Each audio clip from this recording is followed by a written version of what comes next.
निरञ्जनम् नित्यबोधं चिदानन्दम्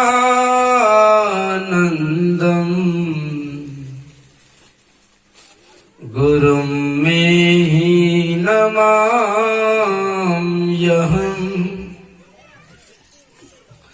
चैतन्यं शाश्वतं शान्तम् वयोमातीतं निरञ्जनम् नादबिन्दु कलातीतम्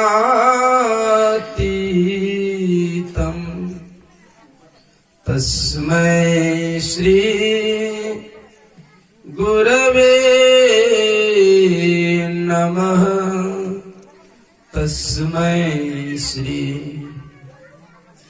गुरवे नमः।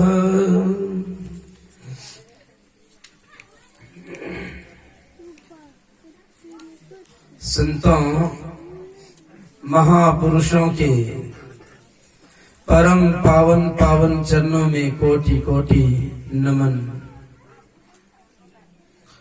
मंच पर सुभासीन पूज्य बाबा द्वय के पावन श्री चरणों में बारंबार नमन।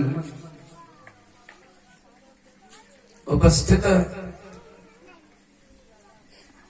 श्रद्धेय स्वामी खगेशानंद जी महाराज, गुरु भक्तगण, विद्वत जन, सत्संग प्रेमी सदात्माओं, करुणामयी माताओं एवं सतीत्व की आभा से ओतप्रोत भक्तिमती बहनों, एक बार जय जयकार कीजिए। श्री सद्गुरु महाराज की जय। सोचते होंगे बाबा के पास माइक है, बाबा तो गरजती है, हम लोगों के पास नहीं है, लेकिन आप लोगों की संख्या बहुत है और आपकी उपस्थिति का भान आपके ग्राम के जन जन को हो जाना चाहिए। जो घर से सुन रहे हों ऐसी आवाज में गुरु महाराज की जय जयकार कीजिए। बोलिए श्री सद्गुरु महाराज की जय।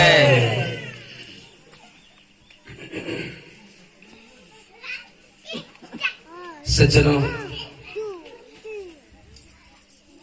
जीवन को जो चाहिए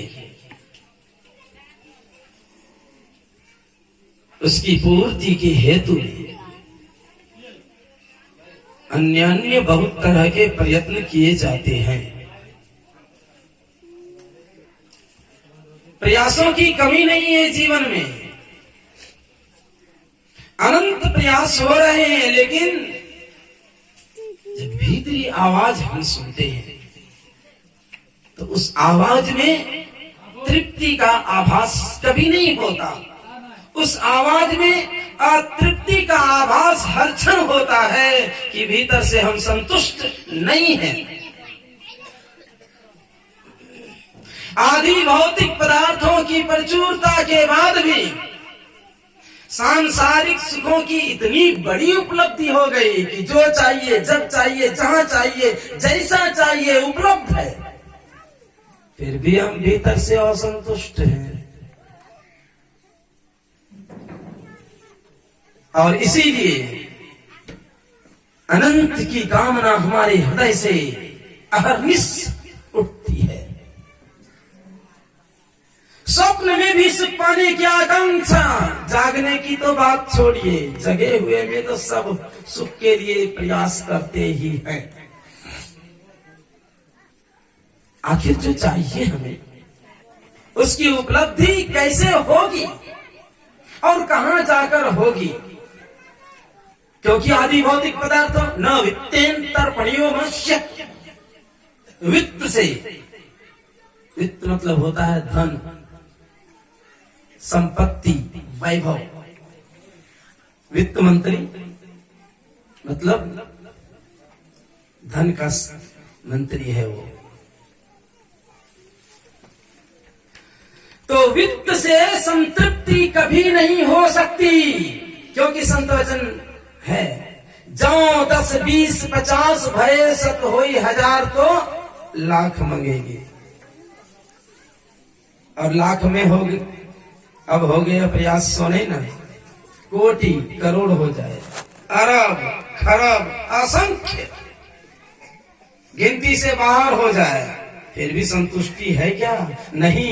आप लोग तो बारंबार सत्संग में सुनते हैं कि एक सेठ जी ने अपने मुनिमों को, मुंशियों को बुलाया और पूछा, जो सैकड़ों की संख्या में उपस्थित थे उस समय। सेठ जी ने कहा, मेरी संपत्ति कितनी है, आप सब हिसाब किताब करके कहिए।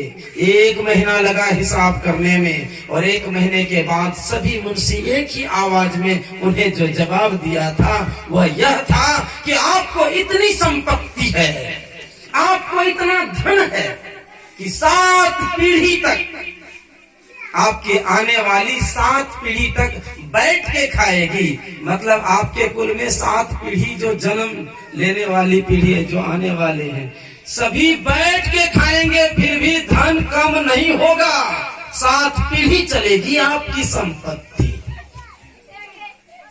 सेठ जी ने माथे में हाथ रखा,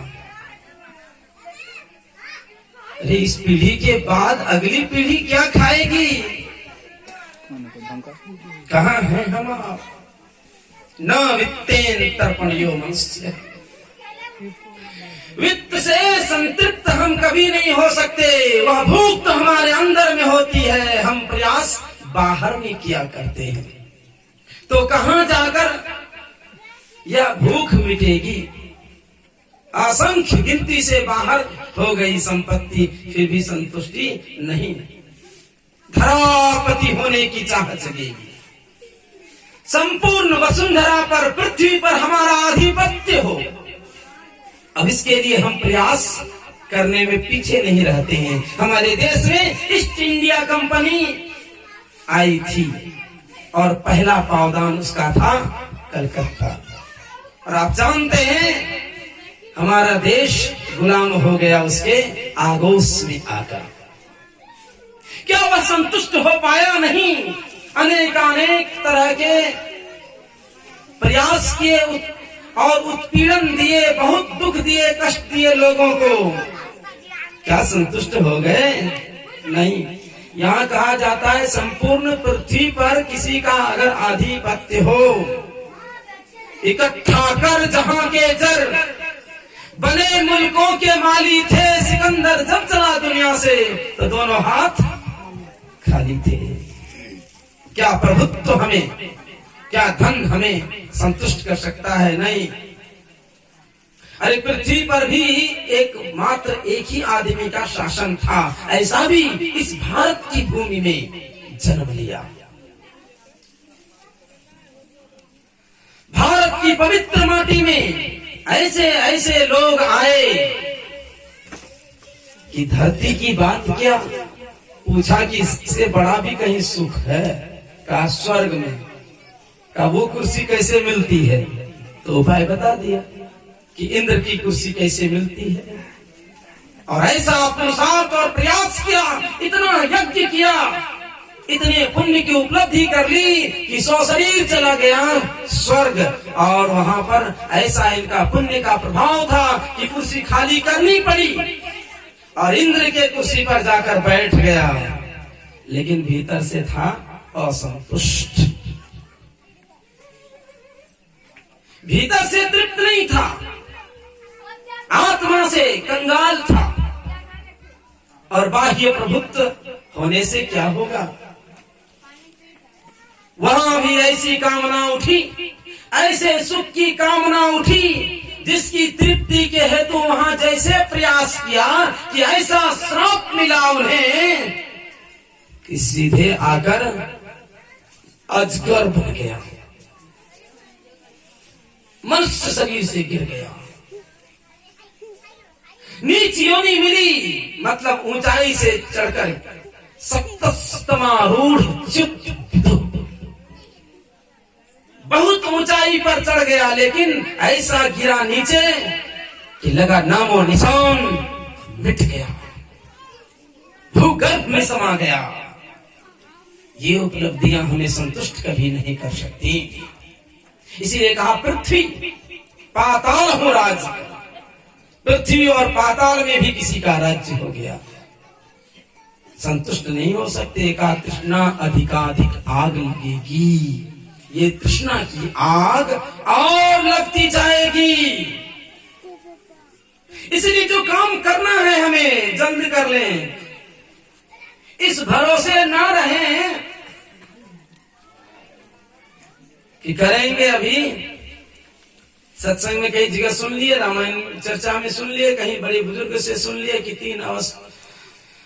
तीन अवस्थाओं के बाद भजन होता है। तो बाल्यापन,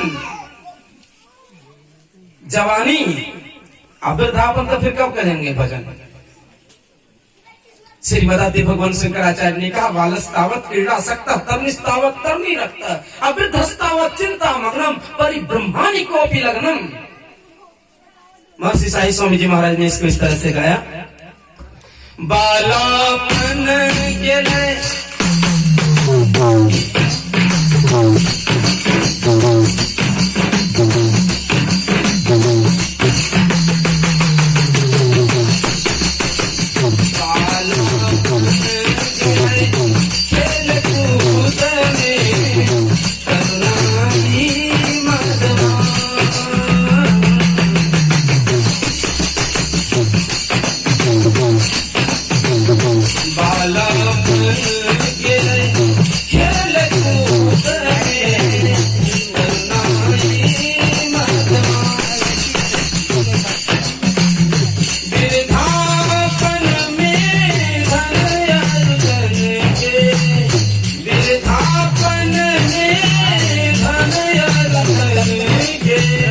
कृष्ण छुए आसमान हो, कृष्ण छुए आसमान हो,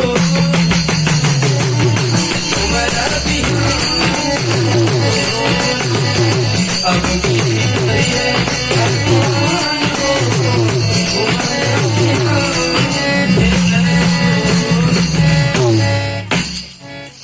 बचपन तो खेल कूद में चला जाता, और जवानी की तो अपनी अकड़ ही अलग होती है। हर तरह के अहंकारों से भरी हुई अगर कोई अवस्था होती है तो अवस्था है जवानी की। हमसे चलने में कौन अच्छा, हमसे दिखते कौन सुंदर है, हमारे से सुंदर केस किसका है, हमारे सुंदर नख किसका है। नख से सिर तक अहंकारों से भरी हुई कोई अवस्था होती है तो वही है जवानी। और जवानी की अवस्था में जिसने भगवत भक्ति को स्वीकार कर लिया, जिसने ईश्वर भक्ति को स्वीकार कर लिया, सत्संग के सिद्धांतों को अपनाने का संकल्प ले लिया, उसकी जवानी पूज्य हो जाती है, उसी का आदर देवलोकों में होता है। शुक्र जब युवा अवस्था में था, भृगुपुत्र शुक्र, जिसे शुक्राचार्य के नाम से जानते हैं लोग, महामुनि शुक्राचार्य, जो राक्षसों के गुरु थे, वे जब युवा अवस्था में थे इतनी बड़ी तपस्या उसने की,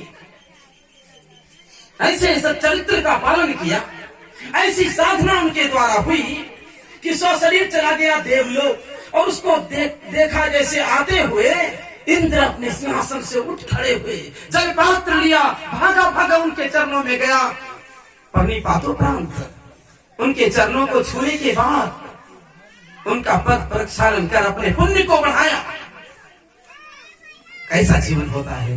तो युवा अवस्था में जिसने भक्ति को स्वीकार किया, सच्चरित्र बनने का प्रयास किया, अपने चरित्र के संरक्षण का संकल्प ले लिया, वह सदा आदरणीय होता है। क्योंकि जीवन को दो भागों में हमारे ऋषियों ने बांटा। जीवन के प्रथम भाग में ऐसी कमाई कर लेनी चाहिए कि जीवन पर्यंत सुखी रहा जा सके, जीवन भर। और जीवन का पहला भाग यही है, जवानी तक। इसके बाद प्रौढ़ावस्था और वृद्धावस्था का चरण आता है, मतलब आधा बूढ़ा आधा जवानी और प्योर बूढ़ा। ये तो जो जीवन के पहले भाग में साधन भजन कर, अपने चरित्र को संभाल कर, ध्यान भजन तमाम सामाजिक उत्तरदायित्वों का निर्वहन करने का संकल्प लिया और किया, वो जीवन पर्यंत प्रतिष्ठित रहता है, जीवन पर्यंत उनकी समाज में प्रतिष्ठा होती है, उनका सम्मान होता है। एक बात याद रखिए, रावण सबसे बड़ा विरोधी था भगवान राम का, और आपके भी बहुत विरोधी होंगे, क्योंकि द्वंद्वात्मक सृष्टि हुई है, एक सी रह नहीं सकती है। जड़ चेतन गुण दोष में, गुण दोष जड़ चेतन हानि लाभ जीवन मरण दिन रात सब कुछ ये द्वंद्वात्मक है। तो याद रखिए, अगर आप चरित्रवान हैं, अगर आप साधना संपन्न हैं, अगर आत्मबल आपका विकसित है, अगर भीतर से आप धनवान हैं हृदय से, तो आपके दुश्मन भी भले आपके सामने खड़ा होगा आपकी दीवार बनकर, लेकिन जब आपसे दूर हटेगा तो आपकी प्रशंसा करेगा, क्योंकि रावण ने भी प्रशंसा की थी राम की। प्रसंग है, मैं उधर नहीं जाना चाहता। मैं कहना चाह रहा था कि चाहे कुछ भी हो जाए, ईश्वर की भक्ति करनी है तब जब शरीर हमारा सबल है। तो एक ऐसे आनंद की प्राप्ति जिसकी कल्पना हमारे पूर्वजों ने करके गाया, और उसी गीत को आज हम भी दोहराते जा रहे हैं। क्या? सदा आनंद रहे यही द्वारे,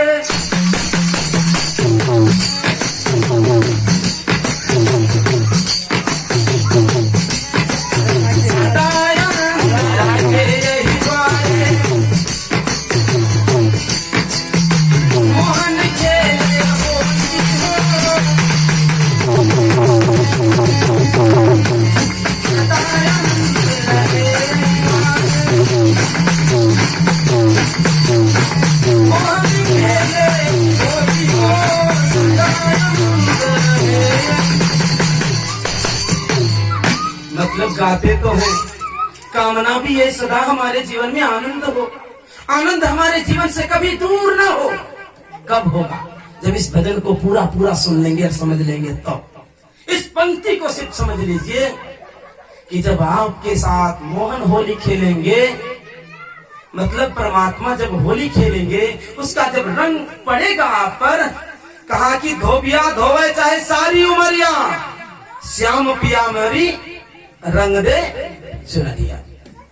एक बार उस रंग से रंग जाएगी आपकी चुनरी, आपका संपूर्ण जीवन ऐसे वैभव से परिपूर्ण होगा जो कभी आपसे अलग नहीं होगा। वही है मुद मंगलमय संत समाजू। एक ऐसा आनंद, एक ऐसा मंगलमय आनंद जो जीवन में जुड़कर कभी आपसे दूर नहीं होता है, नहीं होगा। इसके लिए भजन में हम लोग सुनते हैं, जिसको जीवन में मिला सत्संग है,